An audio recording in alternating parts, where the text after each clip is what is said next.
कल्लाजी महाराज का जन्म एक राजपूत परिवार में हुआ। वे बचपन से ही वीर, बुद्धिमान और धर्मपरायण थे। उनकी माता पिता ने उन्हें सत्य और न्याय के मार्ग पर चलने की शिक्षा दी थी। कम उम्र में ही वे शस्त्र विद्या और आध्यात्मिक साधना में निपुण हो गए। कल्लाजी महाराज एक ताकतवर राजा थे। अपने गुरुकुल के दिनों में धर्म की रक्षा के लिए वे पूरी सेना से भी लड़ सकते थे। एक दिन कल्लाजी महाराज के गुरु ने कल्लाजी से वचन लेते हुए कहा, कल्ला, धर्म की रक्षा ही सबसे बड़ा कर्तव्य है। जब अन्याय बढ़ता है तो वीरों का कर्तव्य है कि वे उसका सामना करें। कल्लाजी ने झुककर कहा, गुरुदेव, मैं अपनी मातृभूमि और धर्म की रक्षा के लिए सदैव तत्पर रहूंगा। एक समय राजस्थान में मुगल आक्रांताओं का आतंक था जो गौ हत्या कर रहे थे। कल्लाजी महाराज गायों को माता के समान मानते थे। जब कल्लाजी को यह झांक हुआ तो उन्होंने संकल्प लिया कि वे गौ माता की रक्षा करेंगे। एक दिन मुगल सैनिक सभी गायों को बलपूर्वक लेके महल आ गए। तब सभी गांव वाले कल्लाजी के पास आए और रोते हुए विलाप करते हुए बोले, महाराज, मुगलों ने हमारी गायों को पकड़ लिया है, वे उन्हें मार डालेंगे। कल्लाजी क्रोधित होकर बोले, जब तक इस धरा पर कल्ला जीवित है कोई भी गौ माता का अहित नहीं कर सकता।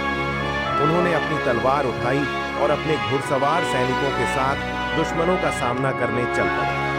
जब कल्लाजी मुगलों के शिविर में पहुंचे तो उन्होंने देखा कि सैकड़ों गायों को बेड़ियों में जकड़ा गया। उन्होंने मुगल सेनापति मीर खां को ललकारा।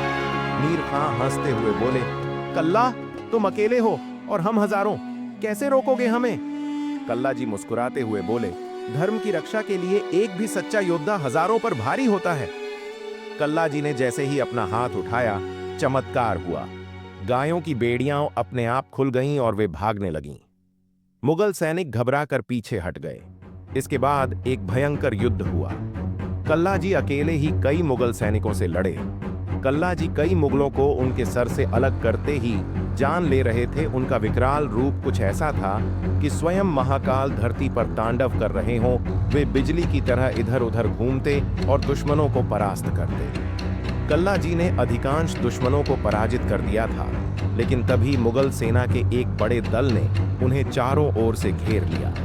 एक कायर मुगल सैनिक ने पीछे से वार किया, जिससे वे गंभीर रूप से घायल हो गए। परंतु वीर योद्धा कभी हार नहीं मानते। वे गंभीर घायल अवस्था में भी लड़ते रहे, जब तक कि सारी गायें सुरक्षित नहीं निकल गईं। अंततः उन्होंने रणभूमि में वीरगति प्राप्त की।